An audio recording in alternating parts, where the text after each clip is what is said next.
بسم الله الرحمن الرحيم. الحمد لله رب العالمين، والعاقبة للمتقين، فلا عدوان إلا على الظالمين. صلى الله وسلم على خير خلقه ورسله محمد وآله وصحبه أجمعين ومن تبعهم بإحسان إلى يوم الدين. أعوذ بالله من الشيطان الرجيم. بسم الله الرحمن الرحيم. ومن أحسن قولا ممن دعا إلى الله وعمل صالحا وقال إنني من المسلمين. ولا تستوي الحسنة ولا السيئة ادفع بالتي هي أحسن فإذا الذي بينك وبينه عداوة كأنه ولي حميم. وما يلقاها إلا الذين صبروا وما يلقاها إلا ذو حظ عظيم. إن أريد إلا الإصلاح ما استطعت وما توفيقي إلا بالله عليه توكلت وإليه أنيب. رب اشرح لي صدري ويسر لي أمري واحلل عقدة من لساني يفقهوا قولي.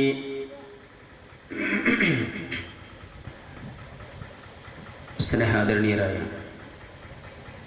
നാട്ടുകാരെ, പ്രിയപ്പെട്ട സഹോദരങ്ങളെ, സഹപ്രവർത്തകരെ, സഹോദരിമാരെ, സുഹൃത്തുക്കളെ, വീണ്ടും ഒരിക്കൽ കൂടി നിങ്ങളെ അഭിമുഖീകരിച്ച് സംസാരിക്കുവാനുള്ള സാഹചര്യമുണ്ടായിരിക്കുകയാണ്.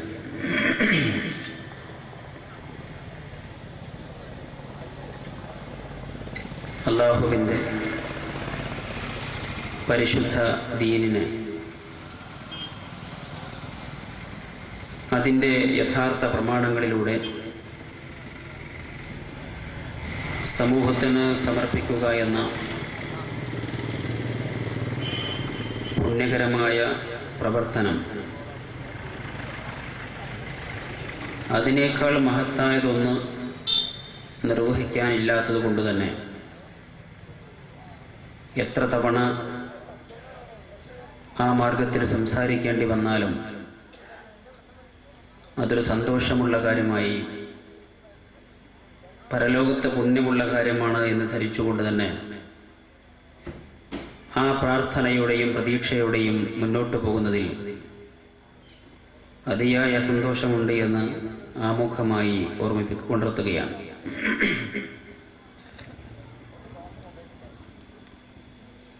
കഴിഞ്ഞ തവണ ഞാനിവിടെ സംസാരിക്കുമ്പോൾ ആമുഖമായി രണ്ട് കാര്യങ്ങൾ പറഞ്ഞിരുന്നു. അതിലൊന്ന് ഇസ്ലാമിക പ്രമാണങ്ങൾ എന്താണ് എന്നും അതിനോടുള്ള നിലപാട് എന്തായിരിക്കണമെന്നുമാണ്. രണ്ടാമത്തേത് ഇസ്ലാമിക പ്രബോധനം നിർവഹിക്കേണ്ടതും പ്രമാണങ്ങൾ അനുസരിച്ചാണ് എന്നും പ്രമാണങ്ങൾ പരിഗണിച്ചുകൊണ്ട് പ്രബോധന പ്രവർത്തനങ്ങൾ നിർവഹിക്കുമ്പോൾ അത് പരമാവധി മാന്യവും സംസ്കാരമുള്ളതും മിതത്വം പാലിക്കുന്നതും സൗമ്യവുമായിരിക്കും എന്ന് പറഞ്ഞിരുന്നു.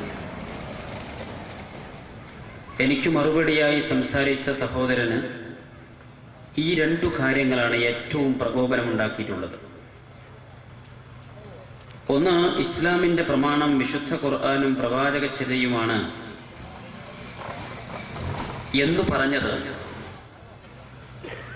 സുന്നിയും മുജാഹിദുമൊക്കെ തമ്മിൽ നടക്കുന്ന സംവാദങ്ങളിലും ചർച്ചകളിലുമൊക്കെ പ്രമാണങ്ങൾ എഴുതുമ്പോൾ ഒന്നാമത്തെ പ്രമാണം വിശുദ്ധ ഖുർആനും രണ്ടാമത്തെ പ്രമാണം സ്വഹീഹായ ഹദീസുകളും മൂന്നാമത്തെ പ്രമാണമായി സ്ഥിരപ്പെട്ട ഇജ്മാഉം നാലാമത് മാത്രം വ്യക്തമായ ഖിയാസും രേഖപ്പെടുത്തുന്ന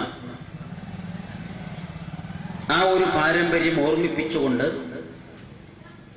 ഇസ്ലാമിക പ്രമാണങ്ങളുടെ മഹത്വവും മഹാത്മ്യവും അതിന്റെ പ്രാധാന്യവും ശ്രദ്ധയിൽപ്പെടുത്തിയത് അദ്ദേഹത്തിന്റെ സകലമാന വാദങ്ങളെയും പൊളിക്കുന്നതാണ് എന്നതുകൊണ്ട് തന്നെ അതിൽ അദ്ദേഹം അങ്ങേയറ്റം പ്രകോപിതനായിട്ടുണ്ട്. ആ പ്രകോപനമാണ് എനിക്കു നേരെ വ്യക്തിഹത്യ നടത്തുവാനും ഇവിടെ സംസാരിച്ച വിഷയങ്ങളുമായി പ്രത്യേകിച്ച് ബന്ധമൊന്നുമില്ലാത്ത കുറെ ആക്ഷേപങ്ങളും പരിഹാസങ്ങളും ഒക്കെ നടത്തി ഒരു നാടകത്തിലൂടെ തൽക്കാലം രംഗമിടുവാൻ അദ്ദേഹം ശ്രമിച്ചത്.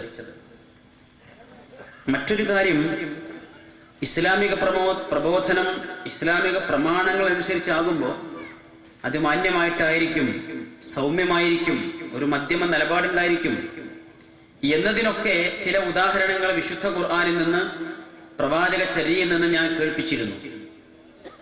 പക്ഷെ ഇസ്ലാമിക പ്രബോധനം എന്ന് പറഞ്ഞാൽ അത് പരമാവധി മോശപ്പെട്ട വിധത്തിലും ആളുകളെ വെറുപ്പിക്കുന്ന വിധത്തിലും അവരോട് കയർക്കുന്ന വിധത്തിലും അവരെ ആക്ഷേപിക്കുന്ന വിധത്തിലുമായിരിക്കണം എന്ന് മനസ്സിലാക്കി വെച്ചത് കൊണ്ട് തന്നെ ഇവിടെ വന്ന സഹോദരന് അതൊട്ടും രസിച്ചിട്ടില്ല.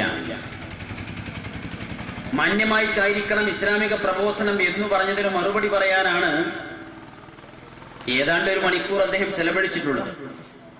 എന്താ മറുപടി? മാന്യമായി പ്രസംഗിക്കാത്ത, പ്രബോധനം ചെയ്യാത്ത പലരും മുജാഹിദുകൾക്കിടയിൽ തന്നെയുണ്ട് എന്ന് പറയാനാണ്. ഞാൻ കഴിഞ്ഞ തവണ ഒരൊറ്റ ഉദാഹരണം ശ്രദ്ധയിൽപ്പെടുത്തിയിരുന്നു. കക്കാട് മുഹമ്മദ് ഫൈസി, അദ്ദേഹം കാന്തപുരം അബൂബക്കർ മുസ്ലിയാരുടെ വിഭാഗത്തിന്റെ ഏറ്റവും അറിയപ്പെട്ട, ആർക്കും തള്ളിക്കളയാൻ കഴിയാത്ത അഗ്രഗണ്യനായ പണ്ഡിതനും പ്രഭാഷകനുമായിരുന്നു. എന്നാൽ ഇടക്കാലത്ത് അദ്ദേഹം ഇവരുടെ ആദർശത്തിൽ നിന്ന് അല്പം മാറി ഒരു പുതിയ ചിന്താഗതിയിലേക്ക് തിരിച്ചുപോയത് എല്ലാവർക്കും അറിയാം. ഇന്ന് അദ്ദേഹം നടത്തിക്കൊണ്ടിരിക്കുന്ന പ്രഭാഷണങ്ങളും പ്രസംഗങ്ങളും അദ്ദേഹത്തിന്റെ വാദഗതികളുമൊക്കെ ഒരു ക്ലിപ്പിങ്ങിലൂടെ ഇവിടെ അവതരിപ്പിച്ച് കാന്തപുരം വിഭാഗത്തെ കണ്ടോളൂ എന്ന് പറയുന്നതിന് തുല്യമാണ്. മുജാഹിദ് പ്രസ്ഥാനത്തെ, ആ പ്രസ്ഥാനത്തിന്റെ ആദർശ രംഗത്ത് നിന്ന് ഒരുപാട് വഴിമാറി സഞ്ചരിച്ച ചില ആളുകൾ, ഞങ്ങൾ തന്നെ വിമർശിച്ചുകൊണ്ടിരിക്കുന്ന ചില ആളുകൾ, അവർ നടത്തിയിരിക്കുന്ന ചില പ്രഖ്യാപനങ്ങളും ചില സന്ദേശങ്ങളും ചില പ്രസംഗങ്ങളുടെയും ഒക്കെ ക്ലിപ്പിങ്ങുകൾ ഇവിടെ കാണിച്ച് മുജാഹിദ് പ്രസ്ഥാനം മാന്യമായിട്ടല്ല ഇസ്ലാമിക പ്രബോധനം നിർവഹിക്കുന്നതിന് വരുത്തി തീർക്കുവാൻ ശ്രമിക്കുന്നത്, ഇവിടെ പ്രസംഗിച്ച മുസ്ലിയാര് ഇനിയും മാന്യമല്ലാത്ത ശൈലിയിലെ മുന്നോട്ട് പോകൂ എന്ന് ആളുകളെ ബോധ്യപ്പെടുത്താനാണ്. അദ്ദേഹം മാന്യമല്ലാത്ത ശൈലിയിൽ മുന്നോട്ട് പോകുമ്പോൾ അതിനുള്ള ന്യായം മുജാഹിദ് പ്രസ്ഥാനത്തിന്റെ ആദർശരംഗത്ത് മാറി ചിന്തിച്ചിരിക്കുന്ന ആളുകളിൽ ചിലരും അങ്ങനെയൊക്കെ മാന്യമല്ലാത്ത മാർഗം സ്വീകരിക്കുന്നുണ്ട് എന്നതാണ്. അത് വച്ചിട്ട് എങ്ങനെയൊക്കെ മുജാഹിദ് പ്രസ്ഥാനത്തെ ഭരിക്കുവാൻ സാധിക്കുമോ, ആക്രമിക്കുവാൻ സാധിക്കുമോ, ആക്ഷേപിക്കുവാൻ സാധിക്കുമോ എന്നതിലാണ് അദ്ദേഹം പ്രധാനമായും ഗവേഷണം നടത്തിയിരിക്കുന്നത്. നിങ്ങൾ എന്തൊക്കെ പറഞ്ഞാലും പ്രമാണങ്ങൾക്കനുസരിച്ചല്ലാതെ ഇസ്ലാമിക പ്രബോധനം നിർവഹിക്കുവാൻ തൽക്കാലം ഞങ്ങൾ തീരുമാനിച്ചിട്ടില്ല. നിങ്ങൾ ഞങ്ങളെ എങ്ങനെ പ്രകോപിപ്പിക്കാൻ നോക്കിയാലും ഞങ്ങൾ അത് ശ്രദ്ധിക്കുന്നുമില്ല. നിങ്ങൾക്ക് എന്ത് പ്രകോപനം ഉണ്ടാക്കാം, നിങ്ങളുടെ പണി അതാണല്ലോ, ചെയ്യണം. അല്ലാഹു ഖുർആനിൽ പറഞ്ഞതാണത്. فإذا ذكر الله وحده اشمأزت قلوب الذين لا يؤمنون بالآخرة. അല്ലാഹുവിനെ മാത്രം പറഞ്ഞാൽ, അല്ലാഹുവിനെ മാത്രം പറഞ്ഞാൽ, അല്ലാഹുവിനെ കുറിച്ച് മാത്രം പറയപ്പെട്ടാൽ, അവനെ മാത്രം സ്മരിക്കപ്പെട്ടാൽ പരലോകത്തിൽ വിശ്വാസമില്ലാത്ത ആളുകൾ അവരാ ഹൃദയത്തിന്റെ മുഷിപ്പ് കാണിക്കുന്ന, ആ ദേഷ്യവും ഈർഷ്യതയും ഒക്കെ കാണിക്കും. മാത്രമല്ല അവരുടെ എല്ലാ അർത്ഥത്തിലുമുള്ള വിയോജിപ്പുകളും പ്രകോപനങ്ങളും ഒക്കെ അവരുണ്ടാക്കും. എന്നാൽ വഇദാ ദുകിറ മിൻ ദൂനിഹി ഇദാ ഹും യസ്തബ്ശിറൂൻ. അല്ലാഹുവിന്റെ കൂടെ ബാക്കിയുള്ളവർ കൂടി പറഞ്ഞു കൊടുത്താലോ, അല്ലാഹു അല്ലാത്തവരെ വിളിച്ചു പ്രാർത്ഥിക്കുന്ന ആളുകളുടെ മുമ്പിൽ അല്ലാഹുവിന്റെ കൂടെ അങ്ങനെ വിളിച്ചു പ്രാർത്ഥിക്കാവുന്ന കുറച്ച് ആളുകളെ ഇവിടെ ചേർത്ത് പറഞ്ഞു കൊടുത്താൽ ഇദാ ഹും യസ്തബ്ശിറൂൻ, അവർക്ക് വലിയ സന്തോഷമായി. അങ്ങനെ തൽക്കാലം നിങ്ങളെ സന്തോഷിപ്പിക്കാൻ നമ്മൾ ഉദ്ദേശിക്കുന്നില്ല. അള്ളാഹുവിന്റെ കൂടെ 4 നേർച്ചക്കാരെയും കൂടി വിളിച്ചു പ്രാർത്ഥിക്കാം എന്ന് പറഞ്ഞ് നിങ്ങളെ സന്തോഷിപ്പിക്കാൻ നമ്മൾ ഉദ്ദേശിക്കുന്നില്ല. അള്ളാഹുവിനെ മാത്രമേ വിളിച്ചു പ്രാർത്ഥിച്ചുകൂടൂ എന്ന ലോകത്ത് ഇന്നോളം കടന്നു വന്നിരിക്കുന്ന മുഴുവൻ പ്രവാചകന്മാരുടെയും പരിശുദ്ധ ഖുർആനിന്റെയും ഇസ്ലാമിന്റെയും അടിസ്ഥാന ആദർശത്തിൽ നിന്ന് കടുകിട വ്യതിയാനം സംഭവിച്ചുകൊണ്ടുള്ള ഒരു പ്രബോധനം നിർവഹിക്കുവാൻ ഞങ്ങൾ ഉദ്ദേശിക്കുന്നില്ല. ഞങ്ങൾ അവിടെ തന്നെ ഉറച്ചു നിൽക്കുകയാണ്. നിങ്ങളെ എത്ര പ്രകോപിതരായാലും ഞങ്ങൾ വീണ്ടും പറയുന്നു, فإذا ذكر الله وحده اشمأزت قلوب الذين لا يؤمنون بالآخرة.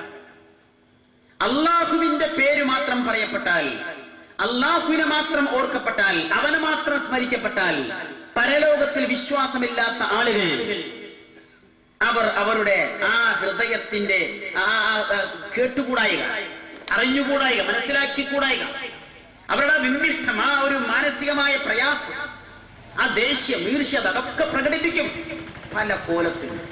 അതിവിടെ ഇഷ്ടം പോലെ നമ്മൾ കണ്ടു കേട്ടു.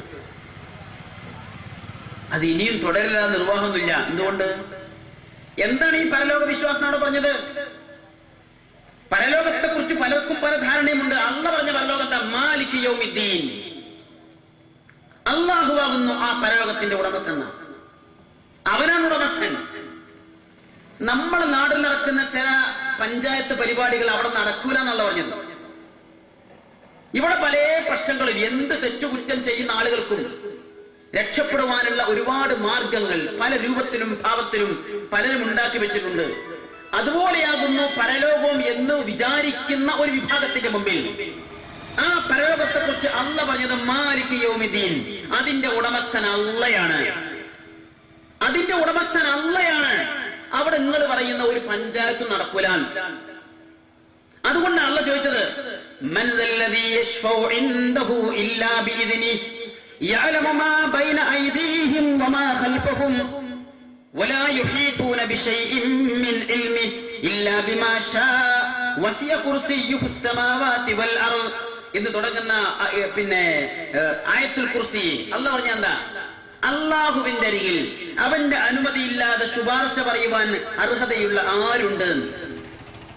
എന്തിനാണ് അങ്ങനെ പറഞ്ഞത്? യഅലമു മാ ബൈന ഐദീഹിം വമാ ഖൽഫഹും. ആർക്ക് വേണ്ടിയാണോ, ആരാണോ ശുപാർശ പറയുന്ന അവരുടെയൊക്കെ, ആർക്ക് വേണ്ടിയാവട്ടെ ശുപാർശ, ആരാവട്ടെ ശുപാർശ, അവരുടെയൊക്കെ ഇന്നലകളും ഇന്നും നാളെയും അറിയുന്നവനാണ് അല്ലാഹു. അവരുടെ ഭൂതവും ഭാവിയും വർത്തമാനവും അറിയുന്നവനാണ് അല്ലാഹു. അവരുടെ മുൻ പിൻ കാര്യങ്ങൾ അറിയുന്നവനാകുന്നു അല്ലാഹു. അവന്റെ മുൻപിൽ അവന്റെ അനുമതിയില്ലാതെ ആര് ശുപാർശ പറയും? അല്ലാഹ് ചോദിക്കുന്നുണ്ട്. എന്തുകൊണ്ടാണ് അങ്ങനെ പറഞ്ഞത്? പലപ്പോഴും ഈ പണ്ഡിതന്മാർ ആളുകൾ തെറ്റിദ്ധരിപ്പിക്കാൻ വേണ്ടി ഇത് ദുനിയാവിലേക്ക് ഇങ്ങനെ മസല് പറയാറുണ്ട്.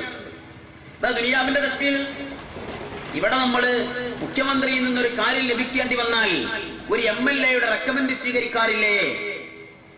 എന്നാൽ രാജാതിരാജനായ ലോകത്തിന്റെ തമ്പുരാനായ സിട്ടാവായ പടച്ചവനായ ആ റബ്ബിന്റെ മുമ്പിൽ കാര്യങ്ങൾ നേടുവാൻ വേണ്ടി ഏതെങ്കിലുമൊക്കെ ഒരാളുടെ, ഒരു പ്രവാചകന്റെ, ഒരു വലിയന്റെ, ഒരു ബീവിയുടെ, അങ്ങനെ എന്തെങ്കിലും ഒരു റെക്കമെൻഡ്, ഒരു ശഫാഅത്ത് വേണ്ടതല്ലേ?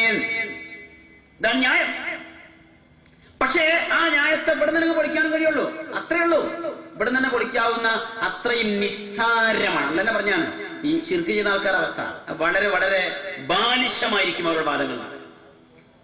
അത് ബാലിശമാണ് എന്നിവിടെ കൃത്യമായി തെളിയുന്നുമുണ്ട്. എന്താണ്? എന്തുകൊണ്ടാണ് മുഖ്യമന്ത്രിയുടെ അരികിൽ നമുക്കൊരു ശുപാർശകനെ സ്വീകരിക്കേണ്ടി വരുന്നത്, സ്വീകരിച്ചാൽ അത് വിജയിക്കുന്നത്? മുഖ്യമന്ത്രിക്ക് നമ്മളെക്കുറിച്ച് അറിയുന്നതിനേക്കാൾ അറിയുന്നത് ഇപ്പറഞ്ഞ MLA-ക്കാണെന്നുള്ള ഒന്നാമത്തെ പ്രശ്നം.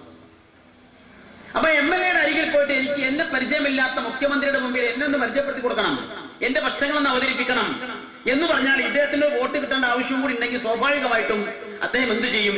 അദ്ദേഹത്തിന് നമ്മളെ പറ്റി വലിയൊരു വിവരമൊന്നും ഇല്ലെങ്കിൽ പോലും മുഖ്യമന്ത്രിയുടെ അരികിൽ പോയി ഇയാളെ നമ്മളെ ഞാൻ നന്നായി അറിയും എന്നൊക്കെ പറഞ്ഞ് എന്തെങ്കിലുമൊക്കെ വാങ്ങിത്തരും ചെയ്യും. ഇതെന്തുകൊണ്ടാ? MLA നമ്മുടെ നാട്ടുകാരനോ അല്ലെങ്കിൽ ഏതാണ്ടൊക്കെ പരിചയമുള്ള ഒരാളാണ്. മുഖ്യമന്ത്രി നമ്മളെ അറിയാത്ത അല്ലെങ്കിൽ നമ്മളെ പരിചയമില്ലാത്ത ആളാണ്. നമ്മളെ പാസ്പോർട്ട് കണ്ടാൽ അല്ലെങ്കിൽ ഐഡന്റിറ്റി കാർഡ് കണ്ടാൽ ആ കേരളക്കാരനാണ് ഇന്ത്യക്കാരനൊക്കെ മനസ്സിലാവുന്നല്ലാതെ അതിലപ്പുറത്ത് നമ്മളെ പറ്റി ഒരു വിവരവും മുഖ്യമന്ത്രിക്കില്ല. അതുകൊണ്ട് ഇപ്പറഞ്ഞാൽ ഇത് സ്വീകരിക്കപ്പെടും. മാത്രമല്ല ഇത് പറയുന്നവനും ചില ഉപകാരം ഉണ്ട് എന്നല്ല, അവനൊരു വോട്ടെങ്കിലും കിട്ടും. എന്നാൽ നേരെ മറിച്ചാണ് സംഗതിയെങ്കിലോ, മുഖ്യമന്ത്രി നമ്മളെ അയൽവാസിയാണ്. നമ്മൾ ജനിച്ചത് മുഖ്യമന്ത്രിയുടെ അയൽപ്പക്കത്താണ്, അവിടെ വളർന്നതാ. അങ്ങനെയുള്ള മുഖ്യമന്ത്രിയുടെ അരികിൽ നിന്ന് നമുക്കെന്തോ ഒരു കാര്യം കിട്ടാൻ വേണ്ടിയിട്ട് കാസർകോട്ടോ തിരുവനന്തപുരത്തോ ഉള്ള ഒരു MLA പോയി കാണുന്നു. നിങ്ങൾ നമ്മളെ കാര്യം ഒന്ന് മുഖ്യമന്ത്രിനോട് പറയണം. ഒരു എളുപ്പ സംഗതി ആക്കൂല. എന്താ കാരണം? അയാൾക്ക് നമ്മളെ കുറിച്ച് ഒരു വിവരമില്ല.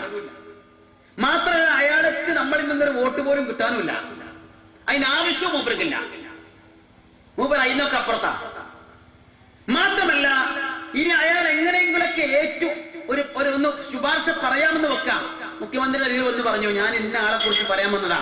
മൂപ്പര് ആരപ്പാട് ഇന്നാളോ? ഓ, മൂപ്പര് നമ്മളെ അയൽവാസിയാളെ മോനെ, നിങ്ങൾക്ക് എവിടുന്ന് ഇയാളെ കിട്ടുന്നത്? നിങ്ങൾക്കറിയുന്നതിനേക്കാൾ ഇയാളെ എനിക്കറിയാലോ. അതോടുകൂടി തന്നെ ആ ശുപാർശ അതോടുകൂടി അവസാനിച്ചു. അല്ല പറഞ്ഞെന്താ? അള്ളാന്റെ അവസ്ഥ എന്താ? യഅലമു ഖായിനത്തൽ അയുൻ, മനുഷ്യന്റെ കണ്ണിന്റെ കട്ടുനോട്ടം അറിയുന്നവൻ, അവന്റെ ഹൃദയത്തിലുള്ള കാര്യങ്ങൾ അറിയുന്നവൻ, മനസ്സു മന്ത്രിക്കുന്നത് അറിയുന്നവൻ, ഈ മനുഷ്യൻ ജനിക്കുന്ന മുമ്പേ അവനെ കുറിച്ച് അറിയുന്നവൻ, അവൻ ഗർഭാശയത്തിലിരിക്കുമ്പോൾ അറിയുന്നവൻ, ജനിച്ചിട്ട് അവന്റെ ജീവിതത്തിന്റെ ഓരോ സന്ദർഭങ്ങളിലും ഓരോ ചലനങ്ങളും അറിയുന്നവൻ, അവർക്ക് രേഖപ്പെടുത്തി വെക്കുവാൻ വേണ്ടി മലക്കുകളെ നിയോഗിച്ചവൻ. മാ യൽഫിദു മിൻ ഖൗലിൻ ഇല്ലാ ലദൈഹി റഖീബുൻ അതീദ്. ഈ മലക്കുകൾ രേഖപ്പെടുത്തി വെക്കാതെ ഒരു വാക്ക് പോലും പറയാൻ കഴിയാത്തവൻ ആ മനുഷ്യൻ. അവന്റെ മരണം എന്താണ് എന്ന് അവൻ ജനിക്കുന്ന മുമ്പേ അറിയുന്നവൻ. അങ്ങനെ അവനെക്കുറിച്ച് അവന്റെ ഭൂതവും അവന്റെ വർത്തമാനവും അവന്റെ ഭാവിയും എല്ലാ അർത്ഥത്തിലും പൂർണ്ണമായി 100% അറിയുന്ന പടച്ചവന്റെ മുമ്പിൽ നമ്മൾ ആരെ ശുപാർശ കൊണ്ടുവന്നത്? നമ്മളെ ഒരിക്കൽ പോലും കണ്ടിട്ടില്ലാത്ത, നമ്മളെക്കുറിച്ചൊരു അക്ഷരം കേട്ടിട്ടില്ലാത്ത, നമ്മൾ എന്നൊരു വിഭാഗം ഇനി ഭൂമിയിൽ വരുമോ എന്ന് പോലും അറിഞ്ഞിട്ടില്ലാത്ത, നൂറ്റാണ്ടുകൾക്ക് മുമ്പ് മരിച്ചുപോയിരിക്കുന്ന ഷെയ്ഖ് മുഹീദ്ദീൻ അബ്ദുൽ ഖാദർ ജീലാനിയെ നമ്മുടെ ശുപാർശകനായി കൊണ്ടുപോകാന്നാണ് വിചാരിക്കുന്നത്. നമ്മളെ കാര്യം ഏറ്റു പറയാനേ. അതാണ് പറഞ്ഞത്, നരകത്തിൽ നിന്റെ മോരിതാരും ഇല്ലെന്ന് നരകത്തെ കാക്കും മാലക്ക് പറഞ്ഞോവർ. നമ്മളെ ഈ ആൾക്കാരെ പരലോക വിശ്വാസമാണത്. അതാണ് മഴയുള്ളത്. അത് സത്യമെന്നുള്ളവരെ പറഞ്ഞത്. ഞാനെന്ന് പറഞ്ഞത് അവരെ സ്വന്തം ബെയ്ത്ത് ഏതോ അണ്ണാച്ച് ബെയ്ത്താണ്, തള്ളാവുന്ന സാധനമാണെന്ന്. ഇയാളതിനെ ന്യായീകരിക്കരുത്. അത് ശരിയാണെന്ന് പറഞ്ഞത്. ശരിയാണെങ്കിൽ ഞാൻ ബാക്കി പറയട്ടെ. നിങ്ങളുടെ പരലോക വിശ്വാസം ആരേലുള്ളത്? എന്നാ നരകത്തിന്റെ മലക്ക് മൊയ്തീൻ ശേഖിനോട് വന്ന് പറഞ്ഞിട്ടുണ്ട്, നിങ്ങളെ മുരീദുകളൊന്നും നരകത്തിലില്ല എന്ന്. ഇതാണ് നിങ്ങളുടെ പരലോക വിശ്വാസം. തീർന്നില്ല. ആരാണ് മുരീദുകൾ? എന്റെ മുരീദുകൾ നല്ലവരല്ലെങ്കിൽ എപ്പോഴും നല്ലവൻ ഞാനെന്ന് ചൊന്നോവർ. മുരീദുകളാർ നന്നാവണ്ണ, ഞാൻ നല്ലവൻ, എന്റെ പേര് പറഞ്ഞ് നിങ്ങൾക്ക് സ്വർഗത്തിലെത്താൻ. ഇതാ പരലോക വിശ്വാസം. അല്ല പറഞ്ഞതോ? അള്ളാഹുവിന് മാത്രം അധികാരമുള്ളൊരു പരലോകത്തെ കുറിച്ച് അല്ല പറഞ്ഞത്. നമ്മളെക്കുറിച്ച് ഒന്നും അറിയാത്ത, നമ്മളെ കാണുകയോ കേൾക്കുകയോ അറിയുകയോ അങ്ങനെ ഒരു ടീം വരാനുണ്ടെന്ന് പോലും അറിയാത്ത ഷെയ്ഖ് മുഹീദ്ദീൻ അബ്ദുൽ ഖാദർ ജീലാനി നമുക്ക് വേണ്ടി നമ്മൾ എന്ത് പാപം ചെയ്താലും അതൊക്കെ ഏറ്റെടുത്ത് പരലോകത്ത് നമ്മളെ രക്ഷപ്പെടുത്തും എന്നാണല്ലോ വിശ്വാസം. ആ വിശ്വാസത്തിലിരിക്കുന്ന ആൾക്കാരോട് നിങ്ങൾ മൊയ്തീൻ ശേഖരെ വിളിക്കരുത് കേട്ടോ, അള്ളാനെ മാത്രം വിളിക്കാന്ന് പറഞ്ഞാൽ അവർക്ക് ദേഷ്യം പിടിക്കാൻ പോവാ. അപ്പോ മൊയ്തീൻ ശേഖരെ രക്ഷിക്കണേ എന്ന് വിളിക്കുന്നതിന് പകരം അള്ളാഹുവെ രക്ഷിക്കണേ എന്ന് മാത്രം പറയുമ്പോൾ എന്തായിരുന്നാലും ഇവർക്ക് ചൂടാവും. കാരണം അവർ മനസ്സിലാക്കിയ പരലോകം എന്ന് പറഞ്ഞാൽ മൊയ്തീൻ ശേഖർക്ക് ഏകദേശം ഇടപെട്ട് നമ്മളെ ഇഷ്ടമുള്ള ആൾക്കാരായിട്ട് സ്വർഗത്തേക്ക് കൊണ്ടുപോകാൻ പറ്റിയൊരു പരലോകമാണ് അവർ മനസ്സിലാക്കിയിട്ടുള്ളത്. അപ്പൊ അന്ന് പറഞ്ഞ പരലോകം ഈ ദുനിയാവിൽ ജീവിച്ച മനുഷ്യന്റെ ഭൂതവും വർത്തമാനവും ഭാവിയും അറിയുന്ന അള്ളാഹുവിന്റെ മുമ്പിൽ ആരാണ് അനുമതിയില്ലാതെ ശുപാർശ പറയാമെന്ന്? അപ്പൊ സ്വാഭാവിക സംശയം ഉണ്ടാവും, അല്ലാഹ് റസൂലിന്റെ ശുപാർശ ഉണ്ടല്ലോ. ഉണ്ട്. ആ ശുപാർശ എന്താ? എന്റെ ഉമ്മത്താന്ന് പറഞ്ഞിട്ട് ഏത് വൃത്തിയായിട്ട ആൾക്കാർ നേരെ സ്വർഗത്ത് കൊണ്ടുവന്ന ശുപാർശ? അങ്ങനെ ശുപാർശ ഉണ്ടോ? അങ്ങനെ ശുപാർശ ഇല്ലല്ലോ. പരലോകത്തിലെ ആ ശഫാഅത്തുൽ കുബ്ര എന്ന് പറയുന്ന ശുപാർശ എന്താ? ഇവരെന്നെ ചിലപ്പോ ഇടക്ക് സത്യം പറയുന്നില്ല.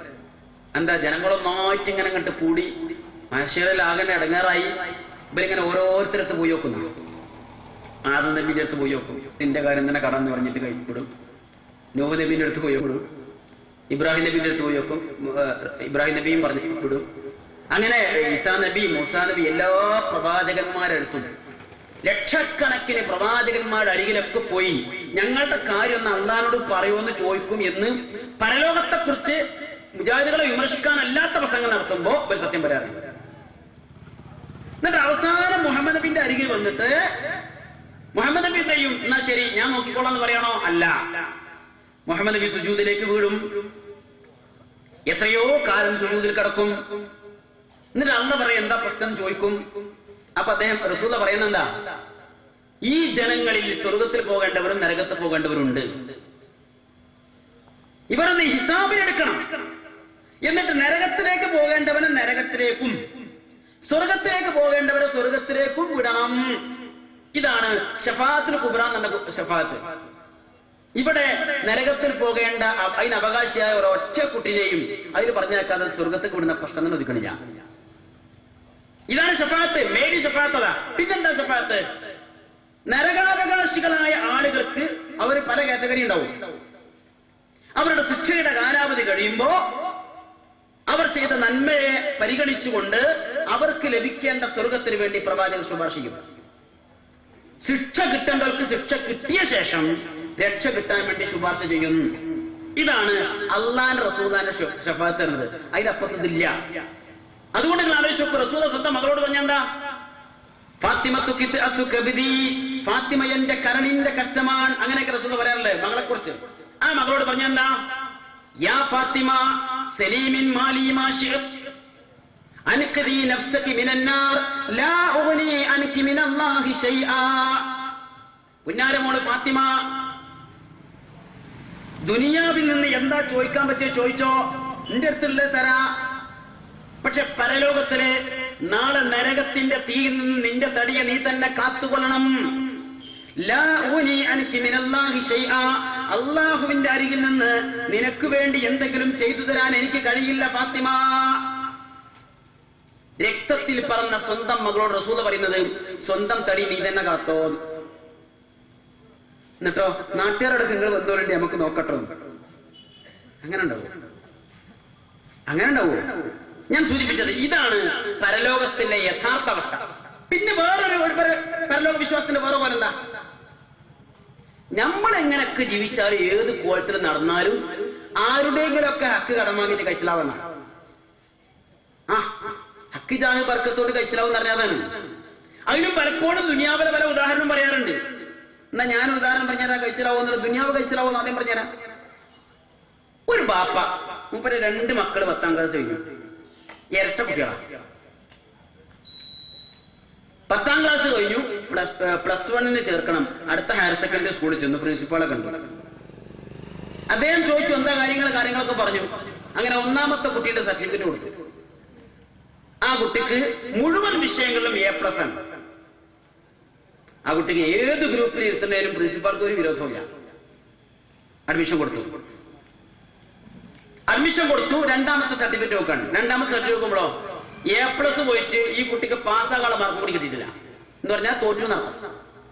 ഈ തോറ്റ കുട്ടിനെയാണ് പ്ലസ് 1 ചേർക്കാൻ ബാപ്പ കൂടെ കൊടുന്നത്. അപ്പൊ ഇയാൾ ചോദിച്ചു, എന്താ നിങ്ങളെന്താ ഇങ്ങനെ, ഒരു മിനിമം ക്വാളിഫിക്കേഷൻ വേണ്ടേ? 11ാം ക്ലാസ്സിൽ ഇരിക്കണമെങ്കിൽ ആ 10ാം ക്ലാസ്സിലെ ഒരു 35% മാർക്കെങ്കിലും വേണ്ട. അത് കിട്ടിയിട്ടില്ലല്ലോ ഈ കുട്ടിക്ക്.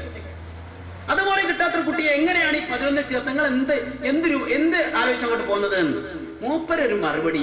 കാരണം മൂപ്പര് മൂല്യന്മാരെ വയലൊക്കെ കേട്ടതാണ്, അതിന്റെ ഒക്കെ ഒരാളാ. മൂപ്പര് പറഞ്ഞ മറുപടി എന്താ, അതിനെന്താണ് സാറേ നിങ്ങൾക്ക് പ്രശ്നം, ഈ എല്ലാ വിഷയത്തിലും A+ കിട്ടിയത് എന്റെ കുട്ടി തന്നെയാണ്. ഇവരെ 2 ആളെയും പ്രസവം തമ്മിൽ ജനനം തമ്മിൽ 1 മിനിറ്റിന്റെ വ്യത്യാസമുള്ളൂ. ഒരാളെ പറ്റൂ, 1 മിനിറ്റ് കൊണ്ട് അടുത്ത ആളെയും പറ്റൂ, അത്ര വ്യത്യാസമുള്ളൂ. ഇവർ ഒരുമിച്ച് ജനിച്ചു, ഒരുമിച്ച് വളർന്നു, ഒരുമിച്ച് പഠിച്ചു, ഒരേ ക്ലാസ്സിൽ ഒരേ ബെഞ്ചിൽ. ഇനിയിപ്പോ 11ാം ക്ലാസ്സിലായിട്ട് പോലെ വേറിർത്താൻ പറ്റൂല. അപ്പൊ ഇവർ വല്ല മാർക്കും അഥവാ വല്ല കുറവുണ്ടെങ്കിൽ മറ്റോന്റെ കുറെ കൂടുതലുണ്ടല്ലോ, ലേശാന്റെ എടുത്തോളി നിർത്തിക്കാൻ ചേർത്തിയാ പോരെ. എന്നിട്ടാണ് ചേർത്തിക്കാളി എന്ന് പറഞ്ഞാൽ ചേരുമല്ലോ. ഇത് ദുനിയാവിൽ പോലും മറ്റൊരു കുട്ടിക്ക് കിട്ടിയ മാർക്ക് അവനാന്റെ ഏറ്റവും ഉടപ്പുറപ്പാണെങ്കിലും ആ മാർക്ക് രണ്ടാമതൊരാൾക്ക് പരിഗണിക്കൂല. ഇതാ ദുനിയാവ്. ഇനി വേറൊന്നോ, ഒരു വാപ്പാന്റെ മോന്, വാപ്പ നല്ല ഉദ്യോഗത്തിലൊക്കെ ഉള്ള ആളായിരുന്നു, വാപ്പ മരിച്ചുപോയി. മരിച്ചുപോയ അനന്തരാവകാശ മക്കളാണല്ലോ. ഇവന് ബാപ്പാന്റെ സർട്ടിഫിക്കറ്റ് അടിച്ചില്ല. എന്തിന്? ഓനക്ക് ജോലി ഇട്ടാണ് കിട്ടുമോ? ഓനക്ക് ജോലി ഇട്ടുണ്ടെങ്കിൽ ഓനക്കൊരു ക്വാളിഫിക്കേഷൻ വേണ്ടേ? അതോ വാപ്പ, എന്റെ വാപ്പ ക്വാളിഫിക്കേഷൻ ഉള്ള ആളായിരുന്നു, ഇന്നലെ ജോലിയിലായിരുന്നു, അതുകൊണ്ട് അതിന്റെ സമയത്തൊക്കെ എനിക്ക് വേണമെന്ന് പറഞ്ഞ് ചെന്നാ കിട്ടുമോ? ഏതാണ്ട് ഇതാണ് ദുനിയാവിലെ വരെ അവസ്ഥ. എന്നിട്ട് ഇവര് പറയാം, നമ്മൾ നിസ്കരിച്ചില്ലെങ്കിലും, നമ്മൾ നോൻപോച്ചില്ലെങ്കിലും, നമ്മൾ നല്ല കാര്യങ്ങൾ ചെയ്തിട്ടില്ലെങ്കിലും, നമ്മളെ ഔലിയാക്കന്മാരെ കുറിച്ചും പുറത്തൊക്കെ ഇങ്ങനെ നടന്നാല് എന്റെ മുരീദുകൾ നല്ലവരല്ലെങ്കിൽ എപ്പോഴും നല്ലവൻ ഞാനെന്ന് ചൊന്നോവർ. ഓവറാണ് നമ്മൾ പറഞ്ഞ കൊണ്ടാണ്. അത് ശരിക്കും ഓവർ തന്നെ. നമ്മൾ എന്ത് വൃത്തിയായിട്ട് നടന്നാലും മൊയ്തീൻ ഷേഖിന്റെ പോരിശ കൊണ്ട്, അദ്ദേഹത്തിന്റെ ബർക്കത്ത് കൊണ്ട്, അദ്ദേഹത്തിന്റെ കറാമത്ത് കൊണ്ട് നമുക്ക് രക്ഷപ്പെടാം എന്ന് വിശ്വസിക്കുന്നതാണ് ഇവരുടെ പരലോക വിശ്വാസം. അങ്ങനെ പരലോകത്തെ കുറിച്ച് വിശ്വസിക്കുന്നവർക്ക് അവസ്ഥ എന്താ? ഖുർആൻ പറഞ്ഞു,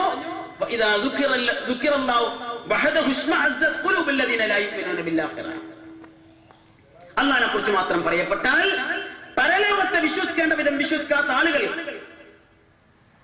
അവരുടെ മനസ്സ് കുറച്ച് പ്രയാസപ്പെടും, അവർക്ക് അംഗീകരിക്കാൻ കഴിയില്ല, അവർ പരലോകത്തിലുള്ള പ്രകോപനങ്ങൾ ഉണ്ടാക്കിക്കൊണ്ടിരിക്കും.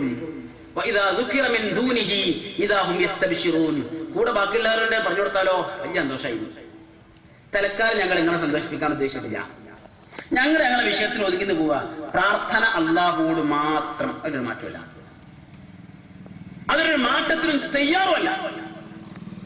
അല്ലാഹു അല്ലാത്തവരെ വിളിച്ചു പ്രാർത്ഥിക്കുവാൻ വിശുദ്ധ ഖുർആനിൽ നിന്ന്, പ്രവാചക ചര്യയിൽ നിന്ന് പ്രമാണയുക്തമായി ഒരു തെളിവെങ്കിലും ഉദ്ധരിക്കാത്ത കാലത്തോളം അതിൽ നിന്ന് മാറ്റത്തെക്കുറിച്ചുള്ള ആലോചന പോലും നിങ്ങൾ പ്രതീക്ഷിക്കേണ്ട. അതിലൊന്നാമത്തെ പ്രാർത്ഥന ആദം അലൈഹിസ്സലാത്തു വസ്സലാമിന്റെ ഒന്നാമത്തെ പ്രാർത്ഥന റബ്ബിനോടാണ്. ആവർത്തിക്കേണ്ടതില്ലല്ലോ. അവിടുന്ന് കൊണ്ട് കടന്നു വരുന്ന ഓരോ പ്രവാചകന്മാരുടെയും പ്രാർത്ഥന റബ്ബിനോട് മാത്രമാണ്. റബ്ബല്ലാത്തവരോട് നടത്തിയിരിക്കുന്ന ഒരു പ്രാർത്ഥനയുടെ ഉദാഹരണം പോലും വിശുദ്ധ ഖുർആനിൽ എവിടെയും ആർക്കും ഇന്നുവരെയും ചൂണ്ടിക്കാണിക്കുവാൻ സാധിച്ചിട്ടില്ല. ഞാനന്നിവിടെ പേരോട ഇതേ ചോദ്യം ഒരു കുട്ടി ചോദിച്ച് നമ്മൾ കാണിച്ചല്ലോ. അദ്ദേഹം പ്രതികരിച്ച എന്താ? അതിന് രക്ഷപ്പെടാൻ വേണ്ടിയിട്ട് പിന്നെ ആ കുട്ടിയെ പരമാവധി ഇറങ്ങാറാക്കി എന്നല്ലാതെ, അവസാനം കുട്ടി ചോദ്യം നിർത്തിയപ്പോ അൽഹംദുലില്ലാ എന്ന് പറഞ്ഞിരുന്നു എന്നല്ലാതെ ആ ചോദ്യത്തിന് മറുപടി അറിഞ്ഞില്ല. എന്താ കാരണം? അള്ളാഹുവിനെ മാത്രം വിളിച്ചു പ്രാർത്ഥിക്കുന്ന ഒരുപാട് രേഖകൾ വിശുദ്ധ ഖുർആനിലുണ്ട്. അള്ളാഹു അല്ലാത്തവരോട് ഒരു പ്രവാചകനും വിളിച്ചു പ്രാർത്ഥിക്കുന്ന ഒരു രേഖ പോലുമില്ല. അള്ളാഹുവിന്റെ റസൂലിനോട് അവസാനം അള്ളാഹ് പറയുന്നത് എന്താ? ഖുൽ ഇന്നമാ അദ്ഉ റബ്ബി വലാ ഉശ്രികു ബിഹി അഹദാ. പറയൂ പ്രവാചകരെ, തീർച്ചയായും ഞാൻ എന്റെ റബ്ബിനോട് മാത്രമേ പ്രാർത്ഥിക്കുകയുള്ളൂ, അവനിൽ ആരെയും പങ്കുചേർക്കുകയില്ല. ഞാൻ എന്റെ റബ്ബിനോട് മാത്രമേ പ്രാർത്ഥിക്കൂ എന്ന് പ്രഖ്യാപിക്കാൻ അള്ളാഹുവിന്റെ റസൂലിനോട്. നമ്മളോ ആ റസൂലിനോട് തന്നെ പ്രാർത്ഥിച്ചിട്ട് അടങ്ങുള്ളൂ. അതാണ് റബീഉൽ അവ്വൽ മാസമാണല്ലോ. ഇർതകബ്തു അലൽ ഖതാ ഗൈറ ഹസിരിൻ വഅദ ലക അഷ്കു ഫീഹി യാ സയ്യിദി ഖൈറൻ നബി. ഞാനിതാ അറ്റമില്ലാതെ കയ്യും കണക്കുമില്ലാതെ പാപങ്ങൾ ചെയ്തിരിക്കുന്നു. പ്രവാചകരെ, അങ്ങയോടാണ് എനിക്ക് ആവലാതി ബോധിപ്പിക്കുവാനുള്ളത്. എന്റെ പാപങ്ങൾ ഏറ്റെടുക്കണമേ. ഖുർആൻ പറഞ്ഞതോ? റസൂലിന്റെ പ്രഖ്യാപനമോ? ഇന്നമാ അദ്ഉ റബ്ബി, തീർച്ചയായും ഞാൻ എന്റെ റബ്ബിനോട് മാത്രമേ പ്രാർത്ഥിക്കുകയുള്ളൂ. ഇവരുടെ വാശിയോ ഞങ്ങൾ അതേ നബിയോടെ പ്രാർത്ഥിക്കുകയുള്ളൂ. അപ്പൊ ഇതിലടക്കൊരു തട്ടിപ്പുണ്ട്, ഒരു അട്ടിമറി. എന്താ? ഞങ്ങൾ പ്രാർത്ഥിക്കുന്നില്ല, ഞങ്ങൾ ഇസ്തിഗാസ ചെയ്യുന്നേ ഉള്ളൂ. പ്രാർത്ഥിക്കുന്നില്ല എന്നുള്ള ക്ലിപ്പിംഗ് ഞാൻ ഇവിടെ കാണിച്ചാണോ കാണിച്ചു കഴിഞ്ഞ ഞങ്ങൾ ഇസ്തിഗാസ ചെയ്യുന്നേ ഉള്ളൂ, പ്രാർത്ഥിക്കുന്നില്ല. അതേതുപോലെ ഞാനൊരൊറ്റ ഫ്രൂട്ട്സും കഴിക്കൂല, ഞാൻ ഫ്രൂട്ട്സ് കഴിക്കുന്നേ ഇല്ല. നിങ്ങളെ കയ്യിലല്ലേ ഓറഞ്ച്? ഇത് ഓറഞ്ചാണ്, ഫ്രൂട്ട്സ് അല്ല. നിങ്ങളുടെ കയ്യിലല്ല ആപ്പിൾ? ഇത് ആപ്പിളാണ്, ഫ്രൂട്ട്സ് അല്ല. നിങ്ങളുടെ കയ്യിലല്ല മുന്തിരി? ഇത് മുന്തിരിയാണ്, ഫ്രൂട്ട്സ് അല്ല. നിങ്ങളുടെ കയ്യിലല്ല പൈനാപ്പിൾ? ഇത് പൈനാപ്പിൾ ആണ്, ഫ്രൂട്ട്സ് അല്ല. അപ്പൊ ഞാൻ ഓറഞ്ച് കഴിക്കും, പൈനാപ്പിൾ കഴിക്കും, ആപ്പിൾ കഴിക്കും, മുന്തിരി കഴിക്കും, ഞാൻ ഫ്രൂട്ട്സ് കഴിക്കത്തില്ല എന്ന് പറയുന്നത് പോലെയാണ്. ഞങ്ങൾ പ്രാർത്ഥിക്കുന്നില്ല, അല്ലാഹു അല്ലാത്തവരോട് പ്രാർത്ഥിക്കുന്നില്ല, ഞങ്ങൾ അല്ലാഹു അല്ലാത്തവരോട് ഇസ്തിഗാസ ചെയ്യുന്നുള്ളൂ. പ്രാർത്ഥനയിൽപ്പെട്ട സംഗതികളാണിത്. ഇസ്തിഗാസ, ഇസ്തിആദത്ത്, ഇസ്തിഗ്ഫാർ തുടങ്ങിയ സാധനങ്ങളൊക്കെ. ഇസ്തിഗാസ എന്ന് പറയുമ്പോൾ സഹായത്തേട്ടെന്ന് പറയും.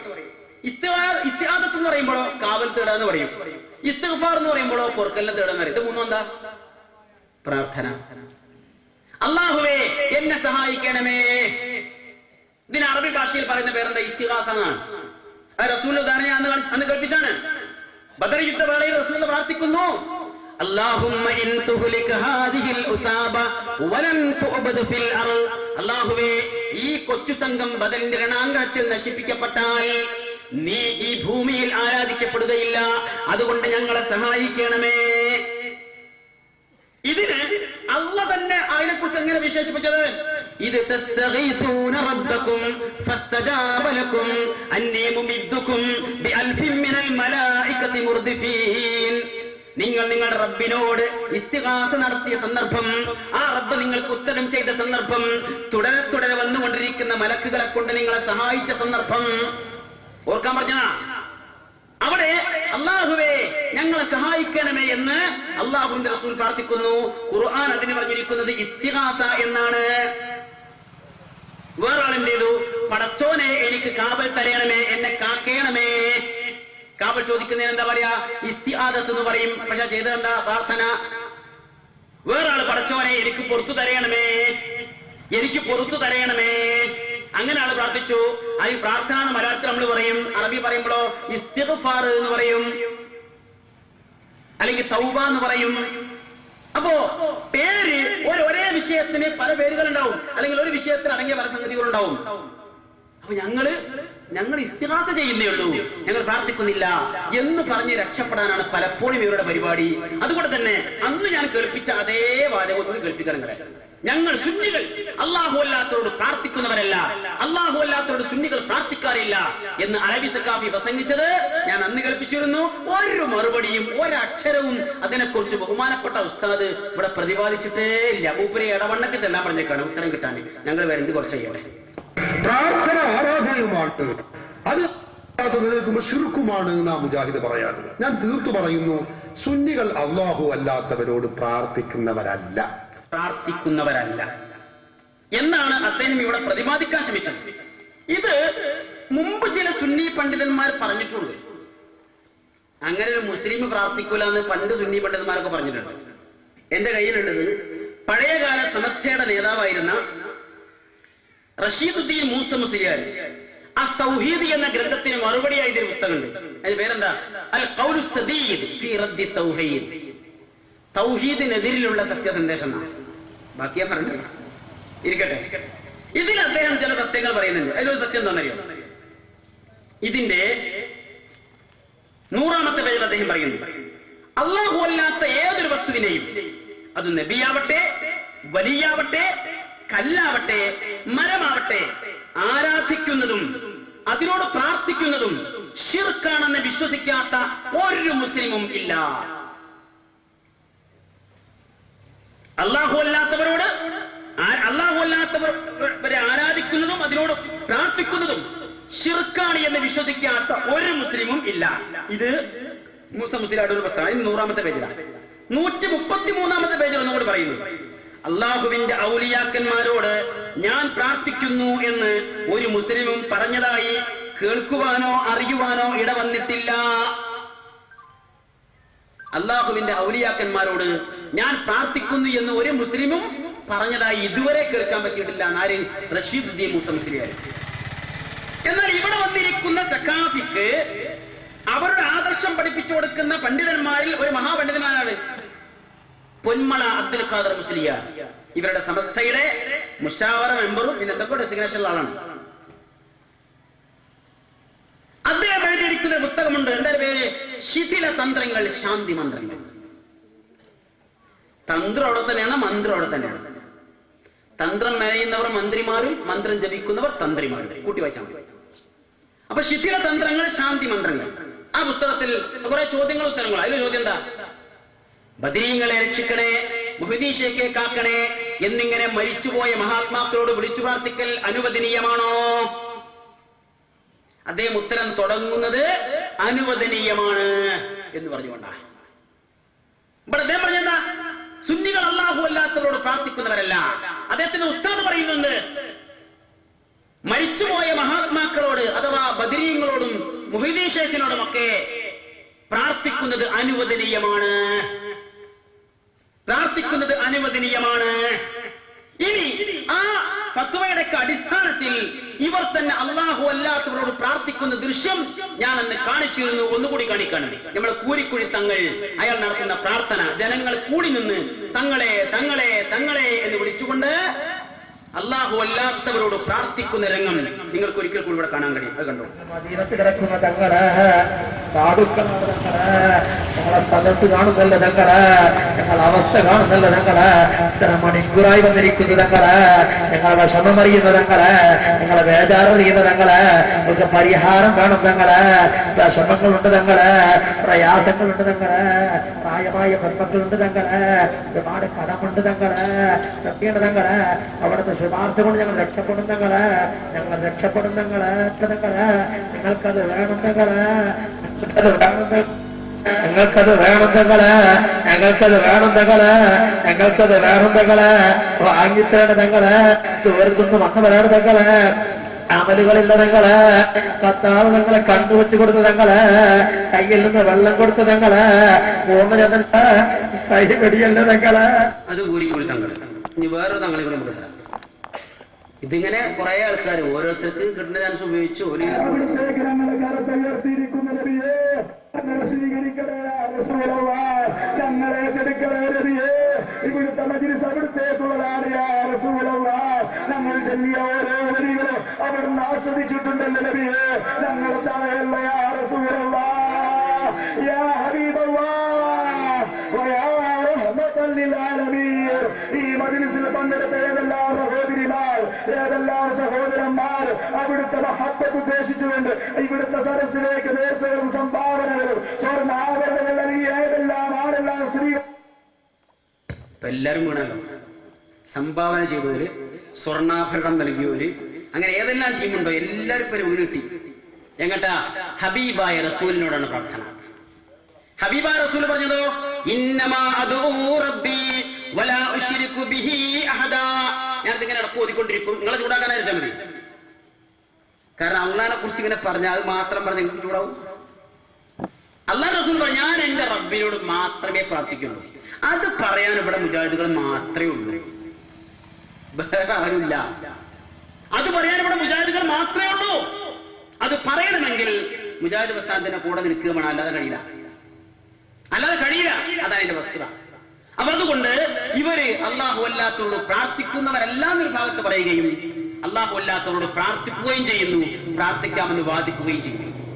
ഇനി എന്റെ കയ്യിലുള്ളത് നമ്മളെ പഴയ പലിശ പൈസ ഉണ്ടല്ലോ, എന്നാലും പേര് പിന്നെ നമ്മുടെ മുസ്തഫൽ പൈസ, ഇവരുടെ പേരാണ് അൽ മുബാറക്. ഞങ്ങളുടെ നാട്ടിൽ കൂടെ ഒരു ബസിന്റെ പേരാണ്. അദ്ദേഹം പറയാണ്. പിന്നെ മറ്റൊരു കാര്യം, മഹാത്മാക്കളെ മാറ്റി നിർത്തി അള്ളാഹുവോട് നേരിട്ട് സഹായം ചോദിക്കലാണ് ചോദിക്കുന്നത് നേടാൻ ഏറ്റവും നല്ലത് എന്നതിന് യാതൊരു തെളിവുമില്ല. മറിച്ച് ചോദിക്കുന്നത് നേടാൻ ഏറ്റവും നല്ലത് മഹാത്മാക്കളോട് ചോദിക്കലാണ് എന്ന വസ്തുത ഖുർആനോ ഹദീസോ തള്ളിക്കളയുന്നുമില്ല. ഇതൊരു വേറിട്ട മതമേണ്ട. ചോദിക്കുന്ന കാര്യങ്ങൾ നേടാൻ ഏറ്റവും നല്ലത് അള്ളാഹുവോട് നേരിട്ട് ചോദിക്കലല്ല, മറിച്ച് മഹാത്മാക്കളോടോ അല്ലെങ്കിൽ അവർ മുഖേനയോ ചോദിക്കലാണ്.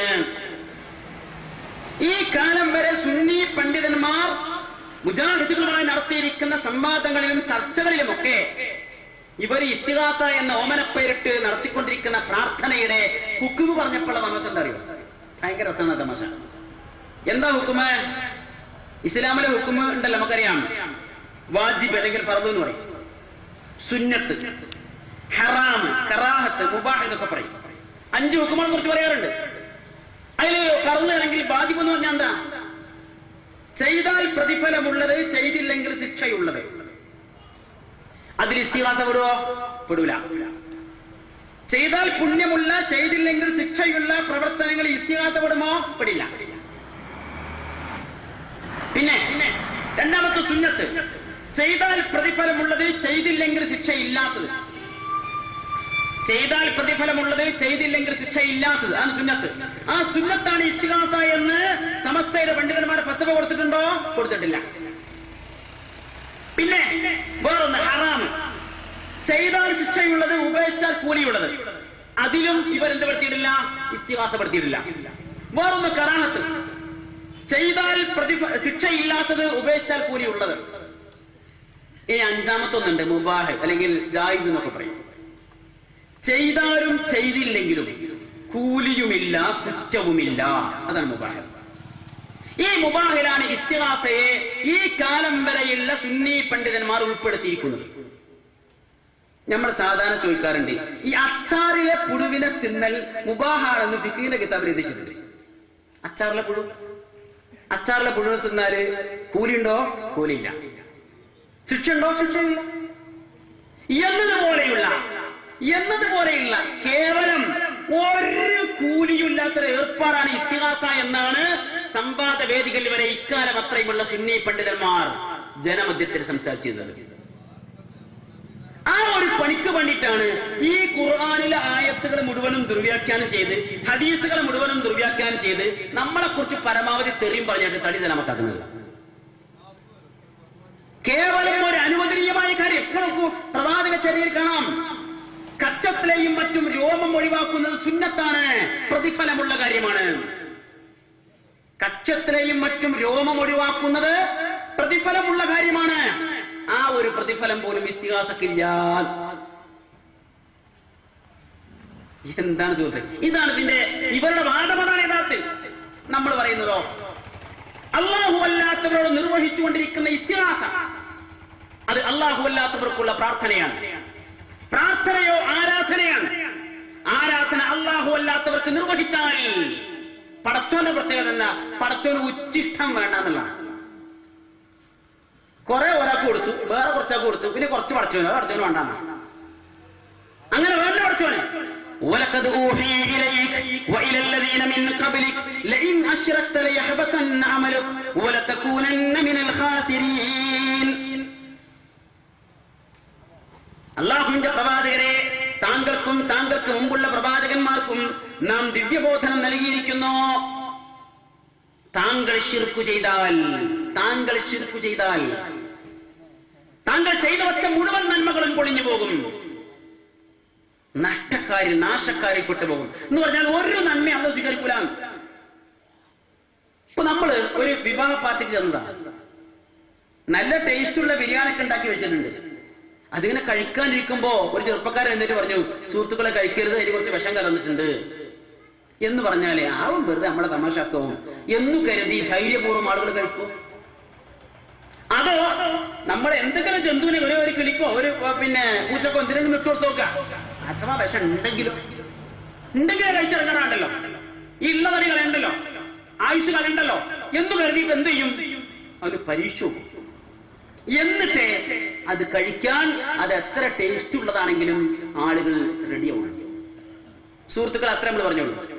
നിങ്ങൾ ഇസ്തിഗാസ എന്ന പേര് പറഞ്ഞുകൊണ്ട് ഈ പാമര ജനങ്ങളെ കൊണ്ട് ചെയ്യിക്കുന്ന ഈ വിഷയത്തിൽ സ്വന്തം നന്മകൾ പൊളിഞ്ഞു പോകുന്ന മാരകമായ ശിർക്ക് കലർന്നിരിക്കുന്നു എന്നാണ് ഞങ്ങൾ നിങ്ങളെ ഉണർത്തിക്കൊണ്ടിരിക്കുന്നത്. വാശിയും വക്കാണവും മാറ്റിവെച്ച് നാളെ പരലോകത്തിലേക്ക് വേണ്ടി ചെയ്തു കൂട്ടിക്കൊണ്ടിരിക്കുന്ന നന്മകൾ തകരാതിരിക്കാനെങ്കിലും ഇതിൽ ശിർക്കുണ്ടോ എന്നൊന്ന് ആലോചിക്കുന്നതിന് നിങ്ങളുടെ ബുദ്ധിയെ ആരാ കെട്ടിയിടുന്നത്? കേൾക്കരുതെന്ന് പറയുന്നവരെ ഓരോ കെട്ടിയിടുന്നത്. ഇവിടെ കൊണ്ട് പറഞ്ഞല്ലോ കേൾക്കരുത്, വസ്തുത. പക്ഷേ അള്ള പറഞ്ഞതോ ശിർക്കിന്റെ പ്രാധാന്യം എന്താ, അതിന്റെ ഗൗരവം എന്താ? ഇന്നല്ലാഹ ലാ യഗ്ഫിറു അൻ യുശ്റക ബിഹി വയഗ്ഫിറു മാ ദൂന ദാലിക ലിമൻ യശാ. തീർച്ചയായും അല്ലാഹുവിൽ പങ്കുചേർക്കുന്നത് അവൻ ഒരിക്കലും പൊറുക്കില്ല, അതല്ലാത്ത പാപങ്ങൾ അവൻ ഉദ്ദേശിക്കുന്നവർക്ക് പൊറുത്തു കൊടുക്കും. ശിർക്ക് അല്ലാഹു പൊറുക്കൂല. ഒന്ന്, വമൻ യുശ്രിക് ബില്ലാഹ് ഫകഅന്നമാ ഖറ മിനസ് സമാ. ശിർക്ക് ചെയ്യുന്ന ആളുകൾ ആകാശത്ത് നിന്ന് വീണവനെ പോലെയാണ്. വല്ല കഴുകന്മാരും അവനെ റാഞ്ചിക്കൊണ്ടുപോകും, കാറ്റ് വല്ല പാതാളത്തിനും അവനെ തള്ളിക്കളയും. വമൻ യുശ്രിക് ബില്ലാഹ് ഫഖദ് ഹറമല്ലാഹു അലൈഹിൽ ജന്ന. ശിർക്ക് ചെയ്യുന്ന മനുഷ്യന് സ്വർഗം ഹറാമാണ്, സ്വർഗത്തിൽ അവനെ പ്രവേശിപ്പിക്കാൻ പറ്റൂല. അതാ ശിർക്കിന്റെ ഗൗരവം. അപ്പോൾ അവരെന്ന് പറയും, അങ്ങനെ ശിർക്കാവണമെങ്കിൽ അല്ലാഹു അല്ലാത്തവരെ വിളിച്ചു പ്രാർത്ഥിക്കുന്നത് അല്ലെങ്കിൽ ഇസ്തിഗാസ ചെയ്യുന്നത് ശിർക്കാവണമെങ്കിൽ അല്ലാഹുവിനെ പോലെ മറ്റൊരു അല്ലാഹുവാണത് എന്ന് വിശ്വസിക്കണം. അല്ലാഹുവിനെ പോലെ അറിവുള്ള കഴിവുള്ള അസ്തിത്വമുള്ള ആളുകളാണെന്ന് വിശ്വസിക്കണം, മറ്റൊരു ഇലാഹാണെന്ന് വിശ്വസിക്കണം എന്നൊക്കെ പറഞ്ഞുകൊണ്ട് യഥാർത്ഥത്തിൽ ഇമാം റാസി ഈ വിഷയത്തെക്കുറിച്ച് പറയുന്നു. ഫഅലം അന്നഹു ലൈസ ഫിൽ ആലമി അഹദുൻ യുസ്ബിതു ലില്ലാഹി ശരീകൻ യുസാബിഹി ഫിൽ വുജൂദി വൽ ഖുദ്റതി വൽ ഇൽമി വൽ ഹിക്മ ഹാദാ മിമ്മാ ലം യൂജദ് ഇലൽ ആൻ. ഇന്നുവരെ ശിർക്ക് ചെയ്യുന്ന ഒരൊറ്റ മനുഷ്യനും ഞങ്ങൾ വിളിച്ചു പ്രാർത്ഥിക്കുന്നത്, ഞങ്ങൾ ഇസ്തിഗാസ ചെയ്യുന്നത് അല്ലാഹുവിനെ പോലെ കഴിവുള്ള അറിവുള്ള അത്യുത്തമുള്ള ഉണ്മയുള്ള തിരീക്ഷയുള്ള മറ്റൊരു ആരാധനയാണ് എന്ന് വാദിച്ചിട്ടില്ല. അല്ലാഹുവിനെ പോലെ കഴിവുള്ള, അല്ലാഹുവിനെ പോലെ അറിവുള്ള, അല്ലാഹുവിനെ പോലെ ഉണ്മയുള്ള, അല്ലാഹുവിനെ പോലെ അസ്തിത്വമുള്ള ഒരു ശക്തിയാണ് ഞങ്ങൾ വിളിച്ചു പ്രാർത്ഥിക്കുന്നത് എന്ന് വിശ്വസിച്ചുകൊണ്ട് ഒരാളും പ്രാർത്ഥിച്ചിട്ടില്ല, ആരാധിച്ചിട്ടില്ല. പിന്നെന്താ വേറെ പല ന്യായങ്ങളോ പറഞ്ഞ ഒരു ന്യായം ഞാൻ നേരത്തെ പറഞ്ഞത്, ഇവർ ഞങ്ങളുടെ ശുപാർശക്കാരാണ്, ഇവരൊക്കെ പരലോകത്തിൽ ഞങ്ങളുടെ ശുപാർശക്കാരാണെന്ന് ഒരു ന്യായം. വേറെ ന്യായം എന്താ,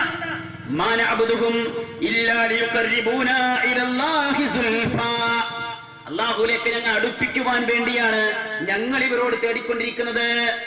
അതിന് അല്ലാഹ് പറഞ്ഞ മറുപടി എന്താ, ഫഇദാ സഅലക ഇബാദി അന്നി ഫഇന്നി ഖരീബ് ഉജീബു ദഅവത ദാഇ ഇദാ ദഅൻ ഫലിയസ്തജീബു ലീ വലിയുമിനൂ ബി ലഅല്ലഹും യർഷുദൂൻ. എന്റെ അടിമകൾ എന്നെക്കുറിച്ച് ചോദിച്ചാൽ പറഞ്ഞു കൊടുക്ക്, ഞാൻ സമീപസ്ഥനാണ്, എന്നോട് തേടുന്നവർക്ക് ഞാൻ ഉത്തരം ചെയ്യും, അതിനാൽ എന്നോട് അവർ ഉത്തരം തേടിക്കൊള്ളട്ടെ, എന്നിൽ വിശ്വാസം അർപ്പിച്ചുകൊള്ളട്ടെ. അല്ലാഹ് പറയാണ്, നഹ്നു അഖറബു ഇലൈഹി മിൻ ഹബ്ലിൽ വരീദ്. മനുഷ്യന്റെ ഖണ്ഡനാടിയേക്കാൾ അടുത്താണ് പടച്ചവൻ. അപ്പോ അകലെയാണെന്ന് കരുതി അടുപ്പിക്കാൻ ആളക്കൂട്ടണ്ടാൻ. പിന്നെ വാദം എന്താ, വേറെ വാദം എന്താ, ഞങ്ങൾ അല്ലാഹു ഇവർക്കൊക്കെ കൊടുത്തിരിക്കുന്ന കഴിവെന്നാ ചോദിക്കണത്. ഇത് വേറെ വാദമാണ്. നേരിട്ട് അല്ലാഹുവിന്റെ കഥയല്ല, അല്ലാഹു ഇവർക്കൊക്കെ ചില കഴിവ് കൊടുത്തിട്ടുണ്ട് അതിന് ചോദിക്കാണ്. ആ ചോദ്യം മക്കയിലെ മുശ്രിക്കുകൾ ചോദിച്ചത്. അവരുടെ തൽബിയത്തിൽ നമ്മൾ കേട്ടല്ലോ, ലബ്ബൈക അല്ലാഹുമ്മ ലബ്ബൈക ലബ്ബൈക ലാ ശരീക ലക് ഇല്ലാ ശരീകൻ ഹുവ ലക് തംലികുഹു വമാ മലക്. ഞാനതൊക്കെ ആവർത്തിക്കുന്നത് ഇതിനൊന്നും ഇവിടെ മറുപടി വരാത്തോണ്ടാണ്. കുറെ നാട്ടിർത്താനം പറഞ്ഞ് മുമ്പ് പോയി ഒരു പ്രസംഗത്തിൽ ഏതാണ്ട് 3:45-4 മണിക്കൂറിന് അടുത്തിന്റെ പ്രസംഗം. അതിൽ ഒരു വിഷയം പോലും അടിസ്ഥാനപരമായുള്ള, പ്രത്യേകിച്ച് ഈ പ്രാർത്ഥന പോലെയുള്ള അടിസ്ഥാനപരമായ ഒരു വിഷയവും സംസാരിക്കാതെ ഒരു വരും. അതുകൊണ്ട് എനിക്ക് വീണ്ടും ആവർത്തിക്കേണ്ടി വരികയാണ്. നിങ്ങൾ മറുപടി പറഞ്ഞതിന് പറഞ്ഞാൽ മതി. എന്താ മറുപടി? എന്ത് മറുപടി പറയാനുള്ളത്? അപ്പോ മക്കയിലെ മുശ്രിക്കുകളുടെ തൽബിയത്ത് എന്താ? അല്ലാഹുവേ, നിന്റെ വിളിക്കുത്തരം ചെയ്തുകൊണ്ട് ഞങ്ങൾ വന്നിരിക്കുന്നു, നിനക്ക് യാതൊരു പങ്കുകാരുമില്ല, നിനക്ക് യാതൊരു പങ്കുകാരുമില്ല. എന്നിട്ട് പറയാ, ഇല്ലാ ശരീകൻ ഹുവ ലക്. ഒരു പങ്കുകാരനുണ്ട്, ഒരു തരം പങ്കുകാരുണ്ട്. അതെന്താ? നിനക്കുള്ള ആളെന്നെയാണ്, നിന്റെ ആളെന്നെയാണ്. തംലികുഹു വമാ മലക. അവനെ നീ അധീനപ്പെടുത്തിയിരിക്കുന്നു, അവന്റെ കയ്യിലുള്ളതും അധീനപ്പെടുത്തിയിരിക്കുന്നു എന്ന് പറഞ്ഞാൽ, നീ കൊടുത്ത കഴിവ് കൊണ്ട് ഞങ്ങളെ സഹായിക്കുന്ന ചില പങ്കുകാർ നിനക്കുണ്ട്, അവരോട് ഞങ്ങൾ തേടിക്കൊണ്ടിരിക്കുന്നു. അത് ശരിയായിരുന്നുവെങ്കിൽ റസൂലുള്ളാഹി തൽബിയത്ത് അംഗീകരിച്ചെടുത്താൽ മതി. പക്ഷെ റസൂലുള്ളാഹി തൽബിയത്ത് തിരുത്തി കൊടുത്തു. ലബ്ബൈക അല്ലാഹുമ്മ ലബ്ബൈക ലബ്ബൈക ലാ ശരീക ലക ലബ്ബൈക ഇന്നൽ ഹംദ വന്നിഅമത ലക വൽ മുൽക് ലാ ശരീക ലക്. അല്ലാഹുവേ, നിന്റെ വിളിക്കുത്തരം ചെയ്തുകൊണ്ടാണ് ഞങ്ങൾ വന്നിരിക്കുന്നത്, നിനക്ക് യാതൊരു പങ്കുകാരുമില്ല. ഇന്നൽ ഹംദ, തീർച്ചയായും സർവസ്തുതികളും, വന്നിഅമത, എല്ലാ അനുഗ്രഹങ്ങളും, ലക, നിനക്കുള്ളതാണ്, വൽ മുൽക്, എല്ലാ ആധിപത്യങ്ങളും നിനക്കുള്ളതാണ്, ലാ ശരീക ലക്, ഒരു തരത്തിലുള്ള പങ്കുകാരും നിനക്കില്ല. ഇത് പറഞ്ഞുകൊണ്ട് ഹജ്ജ് ഉംറ മുസ്ലിങ്ങൾ ചെയ്യേണ്ടത് ചെയ്യുന്നത്. അപ്പൊ എന്തേ? കൊടുത്ത കഴിവും റസൂൽ തള്ളിക്കളഞ്ഞു. പിന്നെ വിഷയം എന്താ? ഇലാഹാണി എന്ന് വിശ്വസിക്കാതെയാണ് ഞങ്ങൾ തേടുന്നത്. ഇലാഹാണെന്ന് വിശ്വസിച്ച മാത്രം ശിർക്കാവുള്ളൂ ആര് പറഞ്ഞ?